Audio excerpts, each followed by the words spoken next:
আজ 30শে জুলাই 2024, শুভ মঙ্গলবার। সুপ্রভাত সব বন্ধুদের। আজ প্রভাতী চর্চায় চলে এসেছি কবি নীল মিত্রের কবিতা নিয়ে। তুমি ঠিক তেমন, চাই যেমন। তারপরে কবিগুরুর প্রেম পর্যায়ের একটি গান নিবেদন করব। কবি নীল মিত্রের জন্ম কলকাতা শহরে। পেশায় উনি একজন মেকানিক্যাল ইঞ্জিনিয়ার। উনি উচ্চশিক্ষা অক্সফোর্ড ইউনিভার্সিটি থেকে করেছেন। খুব ছোট বয়স থেকে লেখার দিকে ঝোঁক ছিল। উনি আনন্দবাজার ও শুকতারাতে গল্প লিখে পুরস্কৃত হয়েছিলেন খুব ছোটবেলায়। উনি বাস্তবধর্মী লেখা লেখেন। নীলের কিছু না বলা কথা নামক একক সংকলন বইটি প্রকাশিত হয়েছে। তিনি দেশ ও বিদেশ থেকে অনেক সম্মাননা পদক পেয়েছেন। কবি সম্মেলনে সবসময় ডাক পড়ে তার।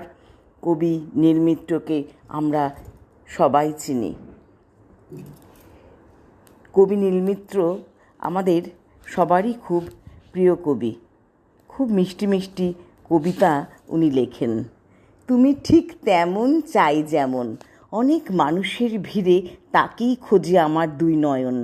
অনেক কল্পনার মাঝে তার কথাই হয় প্রধান কারণ। নিঃসঙ্গ ভাবনাগুলো তাকেই চায় বারংবার। তার চেহারাটাই চঞ্চল মনেতে আসে বারবার। অনেক সুন্দরের মাঝে সে লাগে অপরূপ সুন্দর। সেই একমাত্র কারণ হয় আমার আনন্দর। তার চিন্তায় মগ্ন থাকে আমার সম্পূর্ণ অন্তর। আমার উজাড় করা ভালোবাসা তারই নিরন্তর।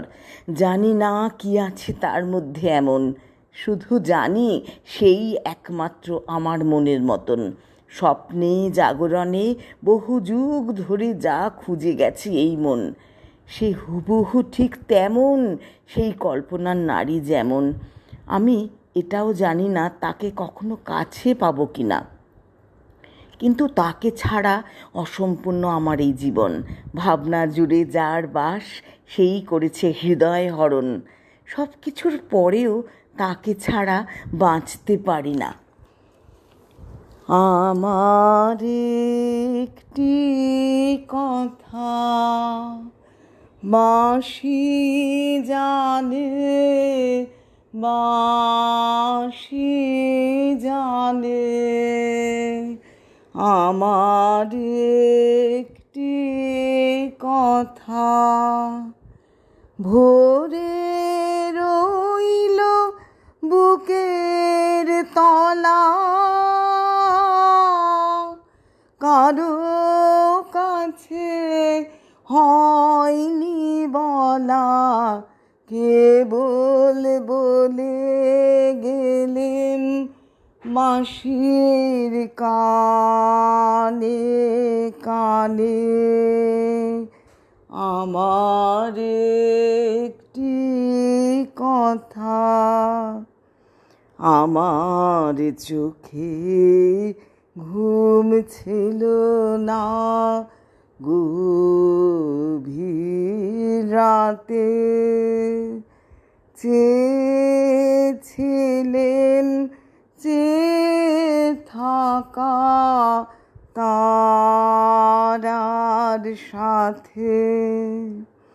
এমনি গেল সারা রাতি,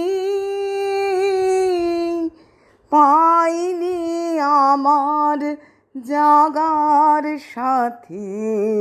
বাঁশিটিরে জাগিয়ে গেলেন গানে গানে। আমার একটি কথা। নমস্কার বন্ধুরা।